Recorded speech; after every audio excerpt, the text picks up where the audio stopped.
welcome to this edition of Inside the Americas. I'm Laura Sellier. Coming up in the programme, a grisly look into the dark world of motorcycle gangs. This week's violent clashes in Waco, Texas, leave the nation stunned.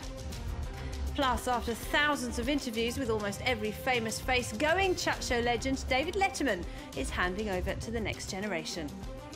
And after 8 long years, a mother and daughter reunited. We hear the extraordinary tale of Alondra Diaz Garcia, who was kidnapped by her father when she was 5 years old. But we begin with a deadly clash between rival motorcycle gangs in the United States. At least 9 people were killed and 18 wounded after violence broke out at the Twin Peaks bar in Waco, Texas. Police say they found huge stockpiles of weapons, including guns, knives and knuckle dusters. Aurore Dupuy has this report. Bodies lying in a restaurant parking lot. Biker gangs clashed with clubs, chains and knives. Within seconds, authorities intervened. Over the past 2 months, policemen had been deployed at Twin Peaks, keeping an eye on its leather-clad customers. It started in the restroom, quickly escalated to the outdoor patio bar area. Shots were fired inside the restaurant by rival biker gang members at each other. We had wounded inside, we had people stabbed, we had people shot, and we had people beat. Nearly 200 people were arrested, more than 100 weapons were confiscated, and at least 5 gangs were involved in the fight. It's about territory, it's about colors, it's about money, it's about hate, it's about violence. There was nothing shocking about it, it just happened to take place on a large scale in a public venue. In the US, 8 motorcycle gangs are outlawed.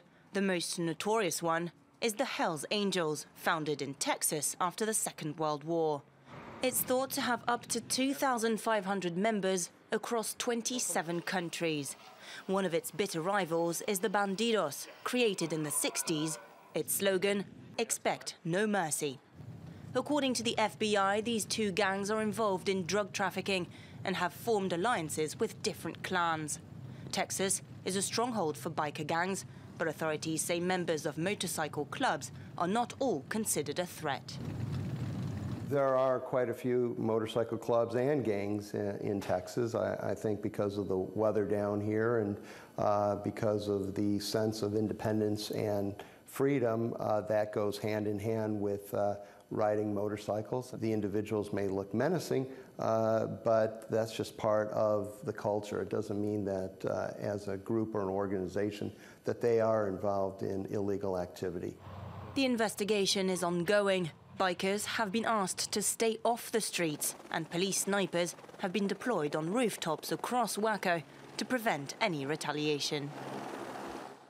Now, US President Barack Obama launched his own Twitter feed this week under the name POTUS, which stands, of course, for President of the United States. His first tweet said, "It's me, Barack, yes, really."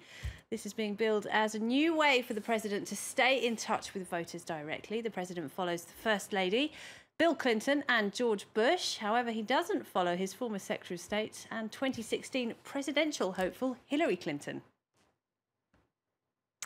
The undisputed king of late-night television for over 30 years, chat show host David Letterman is giving his final interviews this week. Presidents, A-list actors, rock stars, celebrity chefs, you name it, they've all braved his couch. Now, though, Letterman has decided it's time to hand over to the next generation. Kathy Clifford has the story. One last show to go down in history. On Wednesday, 68-year-old David Letterman brings a career which has spanned 3 decades to an end. At his own count, he's presented over 6,000 programmes. He's now set to devote his time to family life and his 11-year-old son. His fans understand, mostly. No, it's the only good late-night show on. It's sad that he's ending, but I can understand it. I'm semi-retired myself, and he probably has gotten to the point where he's done everything he can do. Now, can I give you... Letterman kicked off his first evening talk show for NBC in 1982 and in '93 went over to CBS for The Late Show. With monologues, quirky interviews and plenty of humour, The Late Show became a rite of passage for every high-profile American. From politicians to film stars, the more famous they got, the more of a regular they became, with Letterman lapping up the comic potential. We have, what, 4 minutes of our life together left? Videotape. We have videotape. Videotape. Of our life together? I think so. Do you want to see it? Yes. All right, let's see it. Be sweet. I'm being sweet.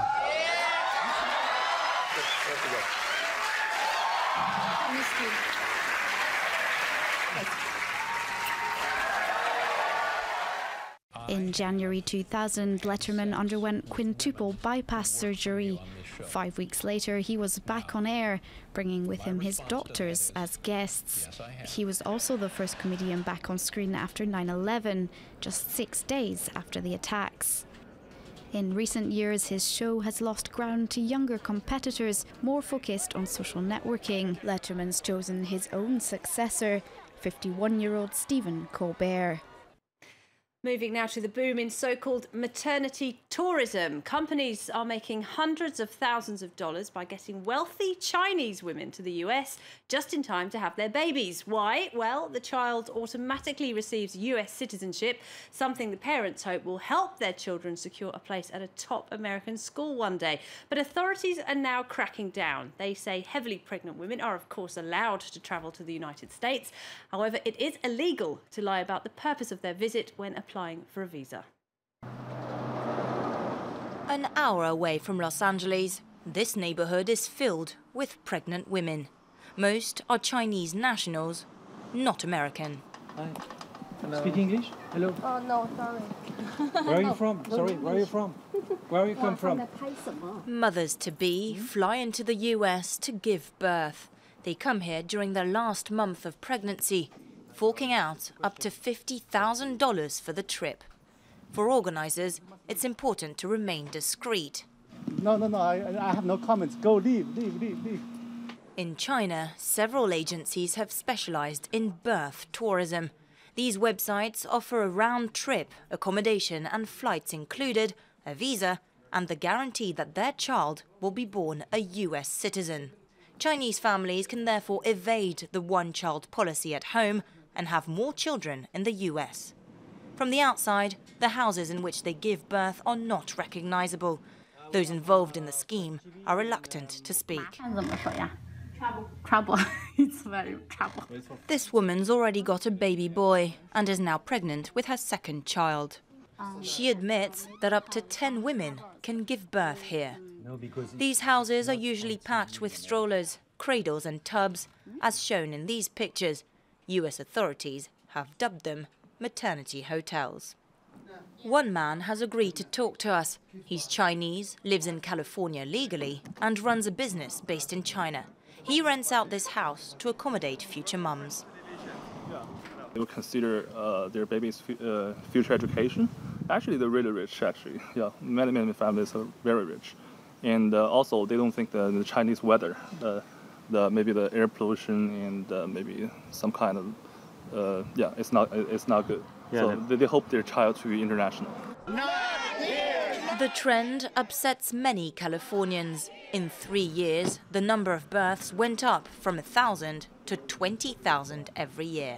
Hi, Rosanna. Hi, you guys ready? These people live next to a maternity hotel. They've decided to inform a lawyer about illegal activities in their neighborhood. Their aim, put an end to birth tourism. Sometimes I get notes left on my car leaving me their address and essentially saying that they're an ongoing birth tourism home. This is the home right here. It's very odd that they have screens on their garage. A lot of times, a lot of the people who are doing these birth tourism in small homes, they'll convert their garages into bedrooms. I guess we can report them to code enforcement because it looks like a code violation to me right now. They accuse Chinese women of using loopholes for their child to obtain birthright citizenship. How many pregnant women at one time have you seen? Oh, my goodness, I don't know. What's the most? Probably 4. 4 at one time? And very pregnant? Very pregnant, yes.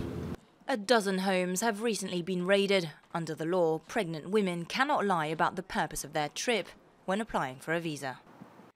And finally, after almost 8 years, a mother and daughter were reunited this week. Alondra Diaz Garcia was taken to Mexico by her father in 2007 when he lost a custody battle. After a long investigation, DNA tests finally proved that Alondra was the daughter of Dorothy Garcia. Alondra says she's now excited to learn about her family in the United States. Tears from her family as 13-year-old Alondra Diaz finally arrives home. For 8 years, they had no idea where she was after her father took her to Mexico without her mother's consent. Having not seen one another since Alondra was just 5 years old, both mother and daughter are keen to make up for the missing years. And Alondra must begin relearning English. We want to enjoy every minute, every second of the normal life that is going to come along. School, the weekends, staying up late. I want to get to know life in the United States. And the family. And the family. However, it's still a difficult change for the young teenager. I'm very sad because I know that I'm going to continue to see him, but I will miss him. Alondra's father finally came forward after a high-profile case of mistaken identity. A month earlier, 14-year-old Alondra Luna was dragged screaming from her school when a judge ordered she was the missing girl. It wasn't until Luna had already been forcibly brought to the US that a DNA test proved she wasn't Alondra Diaz. But the case doesn't end here.